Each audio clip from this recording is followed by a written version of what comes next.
하나님이 살아계신 하나님이라고 믿어지는 분은 한번 아멘 합시다.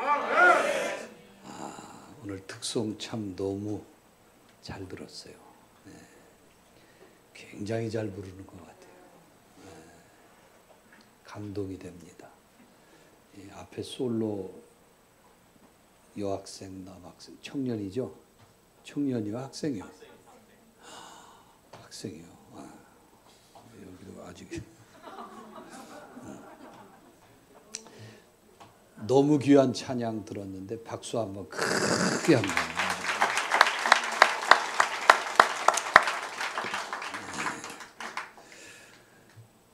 우리 인생을 뒤돌아보면은요, 이해가 안 될 때가 많이 있어요. 설명을 말로 표현할 수 없는 그런 일들이 일어날 때가 많이 있습니다. 하나님이 살아계신데 능력이 많다고 하는데 하나님이 정말 천지를 창조하신 분인데 왜 내 기도 제목, 왜 내 문제 하나님 그냥 방치하십니까? 이런 생각이 들 때가 많이 있습니다. 여러분은 어떤지 모르겠는데 저는 그래요. 예를 하나 들면 모세가 태어날 당시 이스라엘은 너무나 초라했어요. 애굽이라는 나라가 이스라엘을 다 점령해서 종살이 아닌 종살이를 합니다. 바로 왕이 명령을 내렸어요. 이스라엘 히브리 여인들은 애를 낳으면 남자면은 엎어서 죽이고 여자애면 키워라.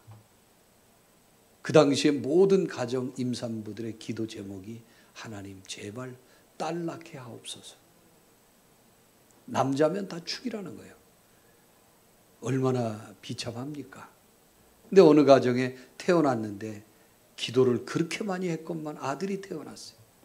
모세죠. 엎어서 죽여라 그랬는데 못 죽이고 애가 너무 이쁘니까 숨어서 키웠습니다. 몰래. 근데 애가 건강하니까 몇 개월 지나고 나니 울음소리가 너무 커서 더 이상 키울 수가 없어서 바구니에 담아서 나일강에다 띄우죠. 네.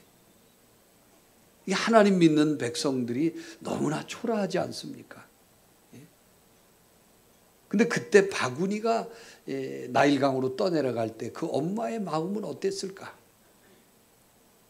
해줄 수 있는 게 바구니에 담아서 그냥 나일강에 띄워버리는 게 그게 전부 다예요.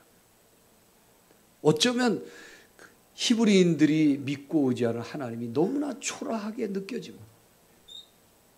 여러분은 하나님이 크게 느껴집니까? 작게 느껴집니까? 신앙이라는 것은요, 내가 하나님을 아는 만큼까지만 신앙생활을 할 수 있고 내가 하나님에 대해서 이해한 것까지밖에 신앙생활을 거기까지밖에 못해요. 그래서 50만큼 알고 50만큼 이해한 사람은 50이라는 신앙생활을 하는 거고 100만큼 알게 되고 하나님을 100만큼 하나님을 이해한 사람은 그만큼 신앙의 폭이 100만큼 커지게 되는 줄 믿으시기를 바랍니다. 모세가 태어날 당시 유대인들은요, 하나님이 이해가 안 되는 거예요. 살아계시다며 능력이 많으시다면요. 근데 어떻게 이렇게 당신의 백성들이 초라한 모습으로 이렇게 살아가는 걸 가만히 계십니까? 아이를 낳아서 바구니에다 띄워버리는데 어떻게 하나님은 가만히 계십니까? 그런데 오늘 설교 내용이 어떤 내용이냐면요, 하나님이 보호하심이래요. 말 같지 않은 소리 하지 마세요. 하나님, 이게 보호하심입니까? 갓난아이가 무슨 죄가 있어요? 무슨 잘못을 했겠습니까? 그냥 강에다가 애를 바구니에 담아서 띄워버리는. 근데 하나님의 계획은요, 그 바구니가 둥둥둥둥 떠내려가는데 그 당시에 최고 통치자 권력자 애굽의 바로 왕의 딸, 어쩌면 그 딸은요 아버지보다 더 셀지 몰라. 그 딸이 집에 있다가 갑자기 목욕이 하고 싶은 거예요. 그럼 목욕하면 집에서 왕궁에서 하면 되지 무슨 아가씨가 강가에 가서 하고 싶대. 참 특이하죠. 몸이 근질 목욕 가고 싶어. 그래서 나일강에 갔는데 바구니 하나가 저쪽에서 둥둥둥둥 떠내려오는, 기가 막힌 타이밍 아닙니까? 예? 만약에 1분만 늦게 왔어도 바구니 떠내려가면 끝이요. 예? 그런데 어쩌면 그렇게 딱 도착했는데 저 바구니 하나 둥둥 떠내려오는데 뭐가 그렇게 궁금합니까? 아버지가 왕인데 없는 게 없을 텐데 그까진 바구니가 무슨 금바구니였겠어요? 은바구니였겠어요? 갈대 상자예요. 그런데 이상하게 하나님이 그 마음을 자꾸 궁금하게 만들어서 저 바구니 건져와 봐라. 건져왔어요. 뚜껑 열어라. 열었더니 애가 그 안에 있는 거예요. 근데 하나님이 역사하니까 얼마나 이쁘게 보이는지 몰라요. 혹시 여러분 가운데 결혼해야 되는데 그럴 계획이 있는데 거울을 볼 때 불가능하다고 자기를 보면서 아, 나는 불가능하다, 이래서 포기한 분이 계십니까? 근데 결혼은 그런 게 아니에요. 예? 하나님이 역사하면요, 상대방이 딱 보는 순간 콧구멍이 이렇게 커도 너무너무 시원하게 보이는 거야. 아멘 합시다. 일이 되려면요, 상대방이 볼 때 이야, 시원해서 좋겠다. 눈이 쫙 째져져서 눈이 뜬 건지 안 뜬 건지 안 보이는 눈이어도 상대방이 하나님이 역사하면요, 이야, 먼지 안 들어가서 좋겠다. 아멘 해요. 예? 뭐 150km 나가서 다 우습게 알아도 어떤 여자가 딱 바라볼 때 이야, 저 남자 옆에서 팔짱 끼고 가면 부딪혀도 넘어지진 않겠다. 아멘.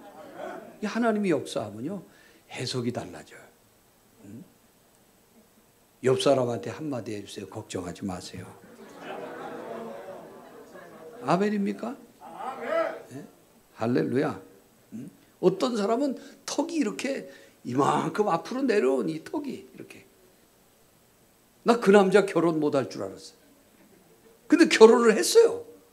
어떻게 했냐? 상대방 여자가 보니까 이야, 평생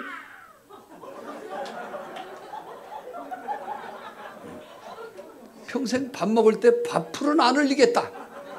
이게 턱에 다 이렇게 먹다가 흘려도 다 거기 이렇게 다시 이렇게 하면 되니까. 별의별 게 다 멋있게 보이는 거예요. 아멘 합시다. 그러니까 인생을 살면서 아, 이상하다, 하나님이 살아계신데 왜 이렇게 하시지? 왜 저렇게 하시지?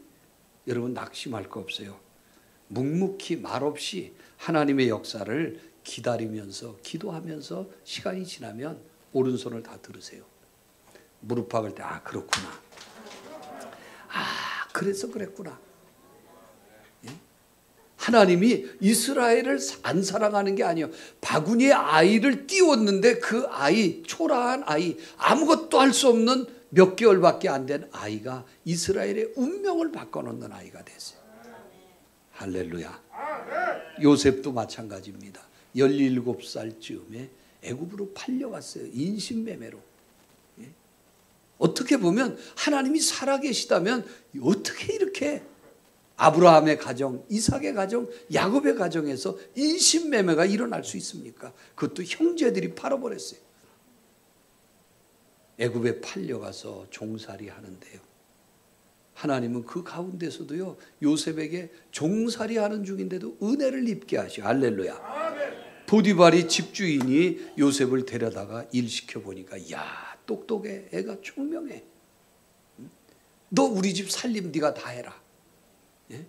집에 집 열쇠도 주고 자동차 열쇠도 주고 광 열쇠도 주고 금고 열쇠도 주고.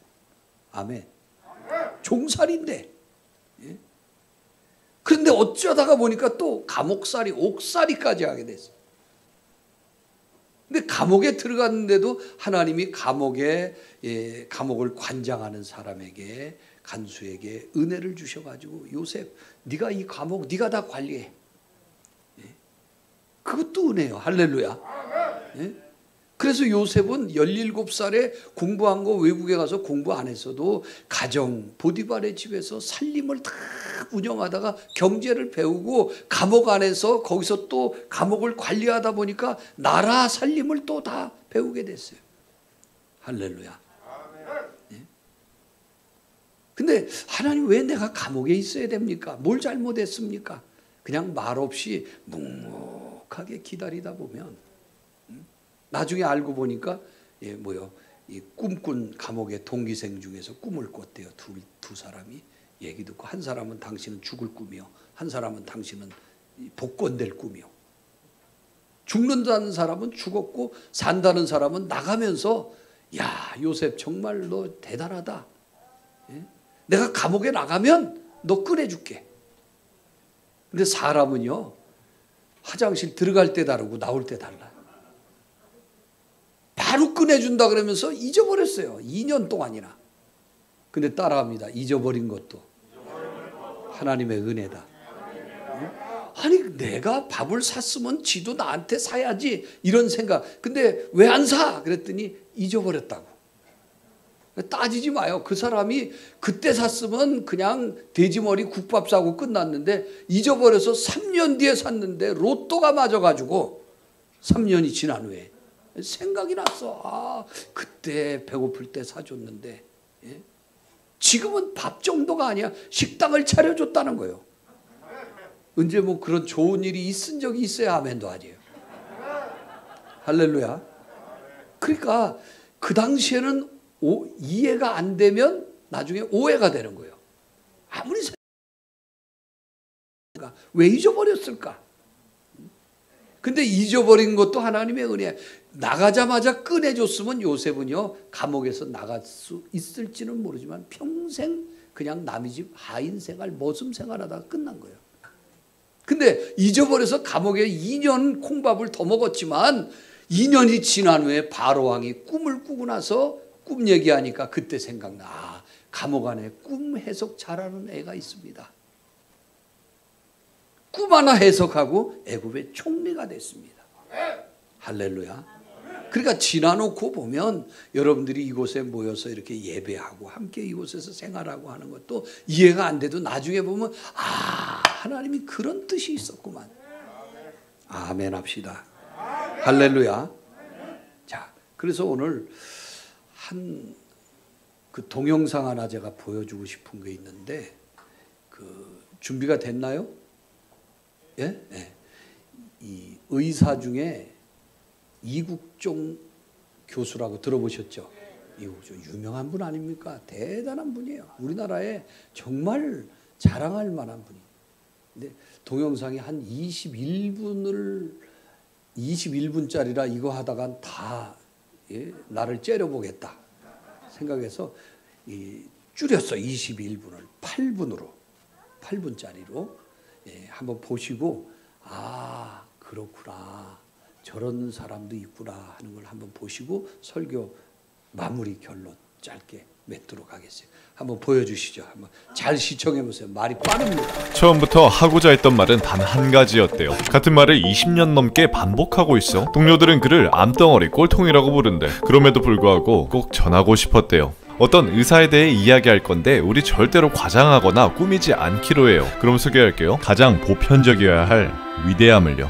그의 아버지는요 6.25 전쟁 당시 부상을 당해서 한쪽 눈을 실명하고 다리를 쩔뚝이는 상위 군인이었대. 그래서 어릴 적 친구들은 그를 병신의 아들이라며 조롱하기도 했습니다. 네, 부끄러웠대요. 국가를 위해 헌신한 그들에게 남겨진 건 오직 지독한 가난과 동정하는 시선들 뿐이었어요. 자괴감은 그림자처럼 나를 둘러쌌고 가난은 공기처럼 당연했다. 중학생 무렵 그는 축농증을 심하게 앓았대죠. 국가유공자 복지카드를 들고 병원을 방문하죠. 근데요 간호사들은 그를 내쫓습니다. 왜? 병원 입장에선 돈이 안 되거든. 네. 그 당시 사회가 가난한 유공자들을 대하는 태도였어요. 하지만요 딱 한 명 예외가 있었습니다. 마지막으로 찾아간 병원에서는요 진료비도 받지 않고 의외의 대답을 돌려줍니다. 너희 아버지가 자랑스럽겠구나. 너도 훌륭한 사람이 되어라. 여러분 솔직히 뻔하고 진부한 문장이잖아요. 근데요 그 소녀는 그 말을 귀가 아닌 가슴으로 듣습니다. 그리고 그날 생각했대요. 어른이 되면 가난하고 아픈 사람을 돕자.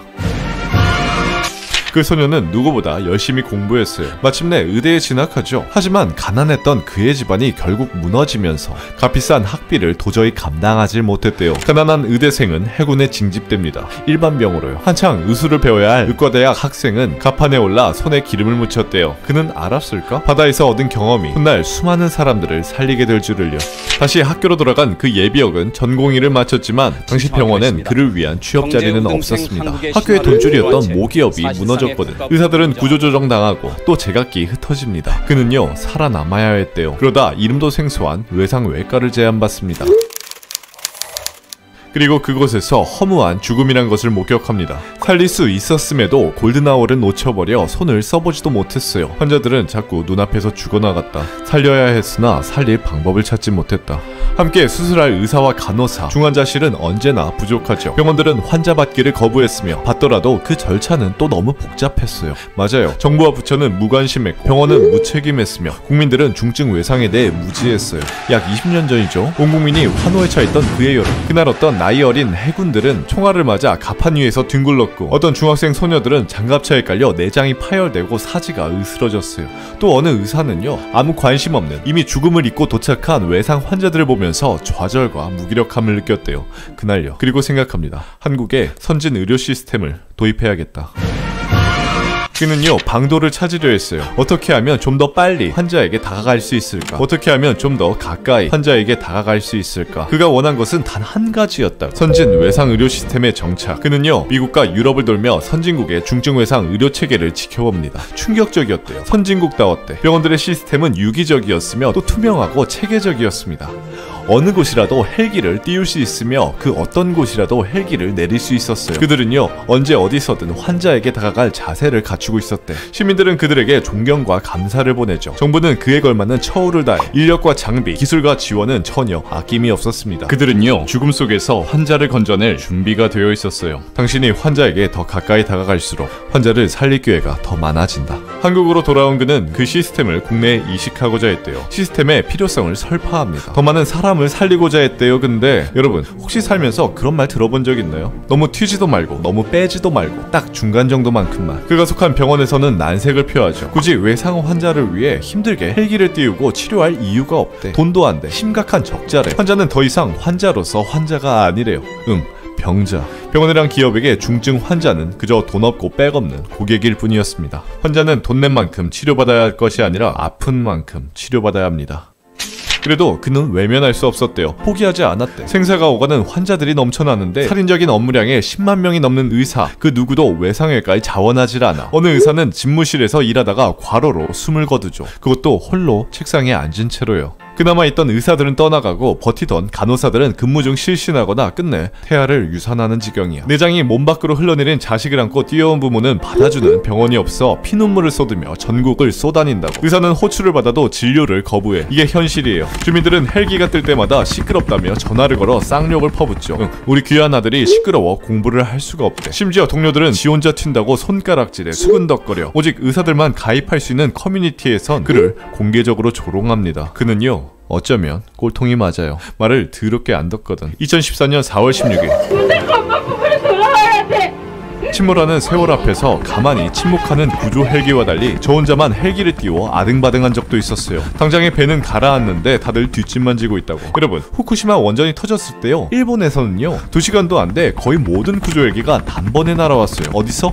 일본 전국 각지에서요. 어떤 나라는 고속도로에서 중환자가 발생하면 그냥 도로를 봉쇄해버리죠. 그리고 그 자리에 헬기가 내려 그 누구도 불평하지 않아. 자 그렇다고 대한민국 병원이 완전 손을 놓았다는 건 아니에요. 신용은 했다고. 돈 냄새는 기가 막히게 맡아. 정부 보조금을 챙기려고 수천억을 들여 외상센터를 만들죠. 근데 수술실을 만들어서 그냥 창고로 써. 8년째 고장난 무전기 하나 바꿔주질 않아. 초등학생이 1,000원, 5,000원 이렇게 모아서요 병원으로 기부금을 보내오면 어디론가 증발해버려. 그냥 그딴 식인 거예요. 나는 비를 맞으며 혼자 길바닥에 선 것 같았다. 일상이 핏물과 비난의 파도 속에 있었다. 근데요 아무런 희망이 없던 그에게 시스템을 바꿀 기회가 한 번 찾아온 적이 있었어요. 딱 한 번. 2011년 1월 대한민국 화물선이 소말리아 해적들에게 피랍당한 적이 있었어요. 당시 UDT의 활약으로 선원들을 무사히 구조할 수 있었습니다. 하지만 구출 과정에서 해적은 선장에게 총알 6발을 쏴버리죠. 그는 선원들의 목숨을 지키기 위해 구출 작전을 도운 우리 국민이었습니다. 심각했죠. 총탄 파편이 폐와 간, 내장을 찢겨나 장기가 서로 엉겨붙었으며 팔다리는 이미 썩어 들어가고 있었대요. 누군가는 바다를 건너 도와야 했지만 아무도 나서지 않았습니다. 근데요, 소식을 전해들은 어느 꼴통 의사는 즉시 선장을 살리기 위해 팀을 꾸렸대요. 몸에선 괴사가 일어났고 상황이 너무 안 좋았습니다. 한국으로 데려와 구해야 한다는 생각뿐이었습니다. 그가 속한 병원에선 불같이 화를 냈대요. 하지만 그는 국민을 반드시 살려내겠다는 의지를 굽히지 않았어요. 여러분, 그 사람을 굳이 포장할 필요가 없어요. 의사가 의사한 거니까. 시간이 없었대요. 36시간 비행 끝에 도착한 낯선 땅에는 온몸이 부풀어 오른 선장이 있었대요. 그는 죽음 속에서 표류하던 선장을 겨우 숨만 이어붙여 국내로 이송해 옵니다. 그리고 결국 살려냈어요. 이 영화 같던 장면에 언론은 그를 영웅으로 치켜세웁니다. 국민들은 해적을 소탕하고 선장과 선원을 구해낸 감동 스토리에 열광했대요. 중증 외상외과에 대한 관심도도 높아졌어요. 기회가 생긴 거죠. 열악한 의료 시스템에 대해 제대로 발언할 수 있는 기회가요. 하지만 또 묻히고 맙니다. 그저 정치인들은 이미지를 위해 그를 정치판에 이용하죠. 그제서야 대학병원은 자신들이 선장을 살려낸 양 언론과 인터뷰합니다. 변한 건 아무것도 없었어요. 늘어나는 환자에 비해 인력과 장비는 지원되지 않았다. 우리는 더 많은 밤을 새우고 더 자주 끼니를 걸렀다. 그럼에도 불구하고 그는 멈추지 않았대요. 수많은 환자들을 치료하면서 더 많은 방송에 출연해 현실을 호소합니다. 정신적으로 한계에 부딪힌 듯 보였어요. 환자만 생각하다 보니 가족도 자기 자신도 늘 뒷전이었다고. 남을 생각하는 이타심이 참 이기적으로 보였어요. 그러던 어느 날 그에게 부정맥이 찾아옵니다. 왼쪽 눈은 과로로 망막이 파열돼 더 이상 빛이 보이지 않아 실명 직전까지 가요. 대체 왜 이렇게까지 하는데? 그게 다 원칙 때문이래요. 매일 죽음과 만나지만 삶에 희망을 놓아선 안 됩니다. 우리는 죽을 힘을 다해 지킬 것이고 그것이 우리를 찾아온 환자들에 대한 예의입니다. 통계적으로 가난한 사람들이요 더 많이 다친대요. 더 쉽게 죽음을 맞이하고요. 우리가 흔히 말하는 블루컬러, 현장에서 작업하고 생산하며 노동하는 그룹들이요. 야, 그럼 위험한 일 하지 말아야 되는 거 아니야? 아니요, 누군가는 해야 된다고. 여러분, 우리 사회가요 이처럼 밑바닥에서 두 팔로 떠받들고 두 다리로 지탱하는 사람들 덕분에 유지되고 있는 거 아세요? 그래서 그 한 명의 노동자를 살리려고 10명이 넘는 엘리트 전문의가 애쓰는 건 전혀 모순이 아니에요. 그들이 없으면요 사회가 붕괴돼요. 그런데도 닥터 얘기가 뜨면 아파트에서 민원이 들어와요. 불편하대. 생활권과 학습권이 침해받는데. 그렇게 알아줬으면 좋겠어요. 헬기 속 피 흘리는 환자가 내 아버지 또는 내 자식일 수도 있다는 걸. 그는요 대단한 영웅처럼 소개되는 걸 좋아하지 않아요. 의사로서 직업적 소명을 다하는 것은 너무나 당연한 일이라고 하죠. 24시간을 병동과 숙직실에서 산대요. 차갑게 식어버린 배달음식을 먹으면서요. 그러고 가족이 안 보고 싶을까? 취미가 없을까? 남들처럼 저녁이 있는 삶을 누려보고 싶지 않을까? 본인의 삶은 고달프고 남루할지언정 본인의 소명을 다해요. 그가 할 수 있는 최선이래요. 여담이지만 시청하는 당신도 충분히 제 할 일을 다하고 있어요. 여러분도 가정과 직장 또 학교와 사회에서 제각기 맡은 바 소명을 다하고 있잖아요. 당신도 누군가를 위해 기꺼이 두 발로 중력을 버텨내며 간신히 오늘을 살아가잖아요. 모두가 보편적이지만 참 위대하다고요. 그럼 소개할게요. 더 많은 환자를 살리기 위해 헌신하는 그의 이름은 의사 이국종입니다. 그리고 언젠가는 그의 바람이 이루어질 거예요. 정기 구독을 시청하세요. 매주 신선한 이야기.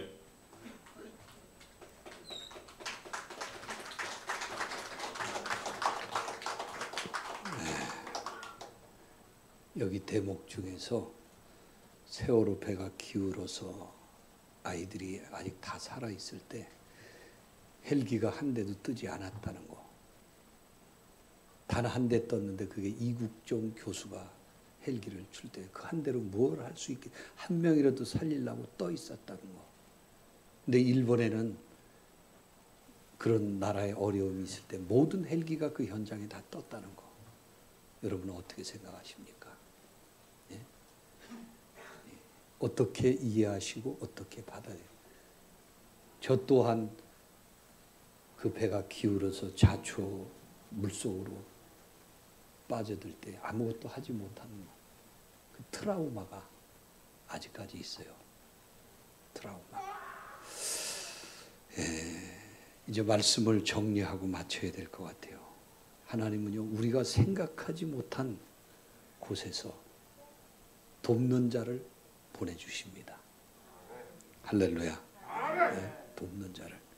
그래서 우리가 하나님을 아는 만큼, 하나님을 이해한 만큼 우리의 신앙생활이 더 깊어지고 더 의미 있어지게 될 줄 믿으시기를 바랍니다. 기도도요, 야베스 같은 사람은 뭘 알았냐면 하나님이 나의 지경을 넓혀 주옵소서 이렇게 기도했어요. 야베스는 하나님을 어떻게 이해했냐면 지경을 넓혀 주실 수 있는 분은 하나님이라고 믿었어요. 네, 오늘 특송한 청년들, 학생들은 지경을 넓혀 주시는 분이 하나님인 줄 믿고 하나님께 그렇게 구하시기를 바랍니다. 할렐루야. 네? 내가 아는 만큼 하나님을 구할 수 있어요. 내가 열심히 노력해서 뭘 하지. 아까 저렇게 훌륭한 분도 그렇게 해도 아직까지 그게 헬기를 이 나라에 띄우는 게 어렵다 싶다. 어렵다라는 거죠. 왜? 병원에서는 이익이 별로 없으니까. 손해가 나니까. 근데 돈으로만 계산할 수 있는 일이 아니잖아요. 생명인데. 복음도 마찬가지예요.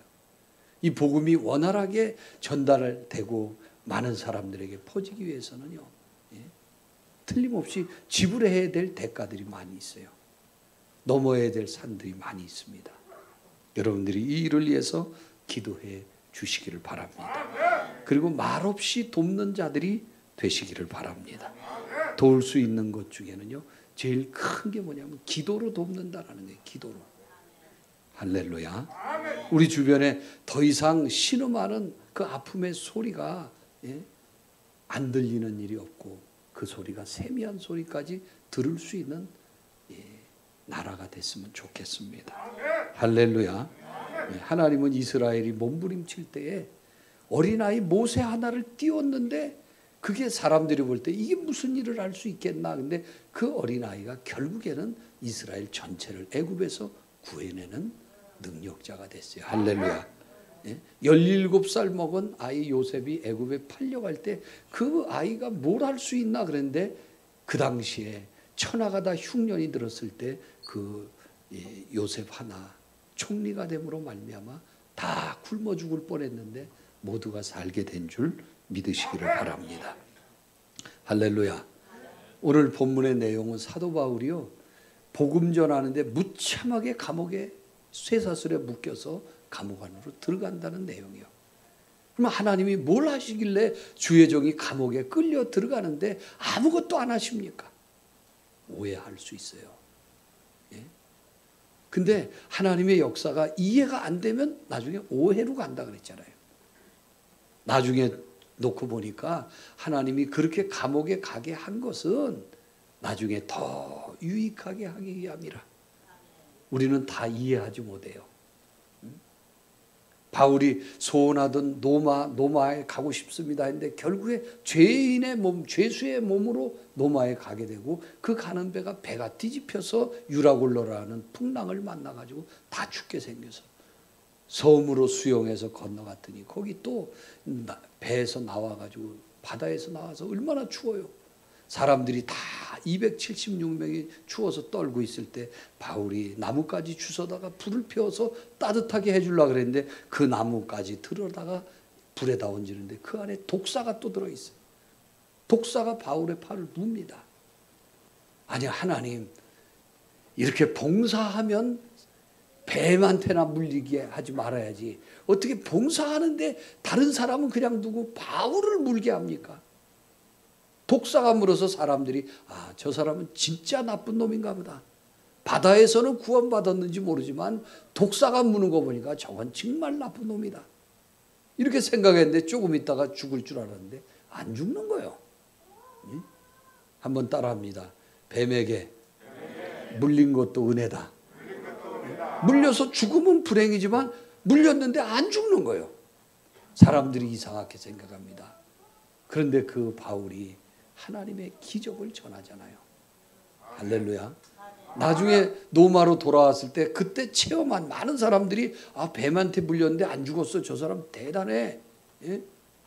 그게 많은 사람들에게 전도하는 거예요. 가봐. 그 사람한테 기도 한번 받아.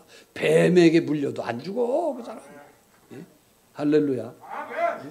로마에 가서 전도 안 해도 감옥에 들어있는데도 사람들이 감옥으로 찾아와 기도받으러.